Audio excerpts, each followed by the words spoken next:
केदारनाथ मंदिर कोणी बांधलं? 5000 वर्षांची गूढ कहाणी।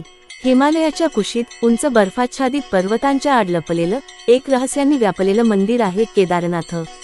रोज हजारो भक्त तिथे पोहोचतात, पण फार थोड्यांना हे माहिती असतं की हे मंदिर नुसतं एक पूजास्थान नाही, तर भारताच्या आध्यात्मिक, ऐतिहासिक आणि वैज्ञानिक परंपरेचं एक अद्भुत प्रतीक आहे।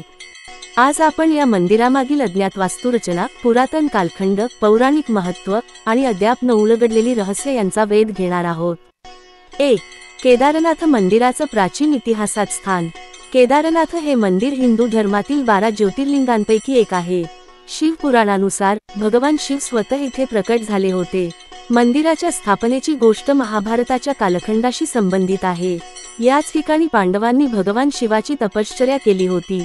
2. कोणी बांधलं हे मंदिर? पौराणिक दृष्टिकोन। युद्धात हजारो लोकांचे बळी घेतल्यामुळे पांडव अपराधगंडाने भरले होते। त्यांना शिवशंकरांची क्षमा हवी होती, मात्र शंकरांनी त्यांना क्षमा दिली नाही आणि ते उत्तर भारतात लपले। अखेरीस ते हिमालयात प्रकट झाले आणि तेथेच शिवलिंग रूपात स्थिर झाले। असे मानले जाते की मूळ मंदिराची स्थापना पांडवांनी केली। आदि शंकराचार्यांचा महत्त्वाचा सहभाग। इ.स. 8व्या शतकात आदि शंकराचार्यांनी हे मंदिर पुन्हा बांधलं, जे आज आपण पाहतो ते आहे। ते मंदिर दृढ बांधकाम, अचूक भू आराखडा आणि हिमालयातील हवामानाशी सुसंगत रचना यासाठी ओळखलं जातं। 3. केदारनाथ मंदिराचं स्थापत्य विज्ञानालाही न उमगलेलं कोड। मंदिर 3583 मीटर उंचीवर वसलेलं आहे। मंदिराचा संपूर्ण ढाचा भव्य ग्रॅनाइटच्या दगडांपासून उभारलेला आहे। वजनदार खडक हिमालयात कसे पोहोचवले गेले? ते कोणत्या यंत्राने उचलले गेले? आजही उत्तर नाही। कोणतीही सिमेंट, लोखंड किंवा बांधकाम सामग्री न वापरता केलेलं हे बांधकाम आजही अडगळ्याशिवाय टिकून आहे।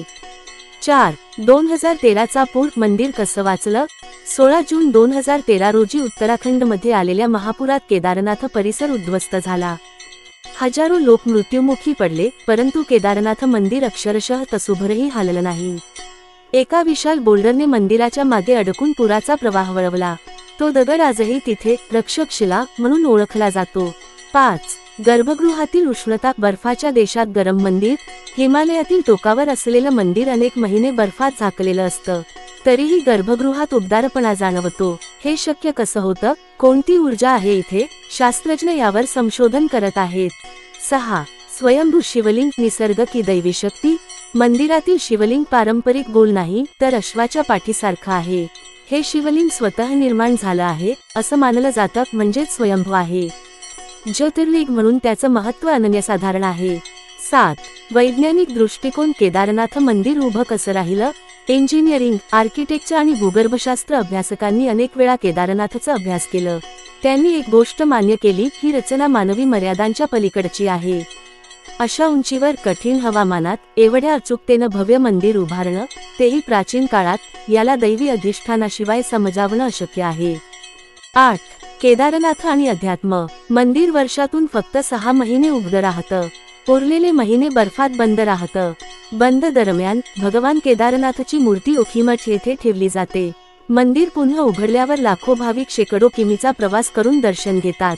असे मानले जाते की शिवशंकर अजूनही त्या ठिकाणी जिवंत ऊर्जेच्या रूपात अस्तित्वात आहेत।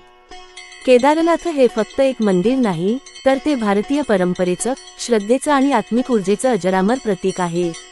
विज्ञान जिथे संपतं, तिथे अध्यात्म सुरू होतं, आणि केदारनाथ म्हणजे याच आध्यात्मिक ऊर्जेचा अनुभव घेण्याचं ठिकाण। तुमचं काय मत आहे? हे मंदिर मानवी बुद्धीने उभं राहिलं असेल की हे खरोखरच दैवी चमत्कार आहे? कमेंटमध्ये तुमचं मत नक्की सांगा। व्हिडिओ आवडला असेल तर लाईक, सबस्क्राईब आणि शेअर करायला विसरू नका।